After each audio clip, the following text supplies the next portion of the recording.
Переднее крепление подушки, правая сторона.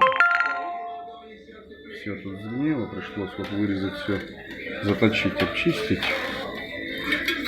И теперь нужно с полторушки будем вот так через дырки вставлять, соединять. Потом сюда продолжать. И с той стороны придется еще ложить металл, как с завода было. Вот так. Да, я получил.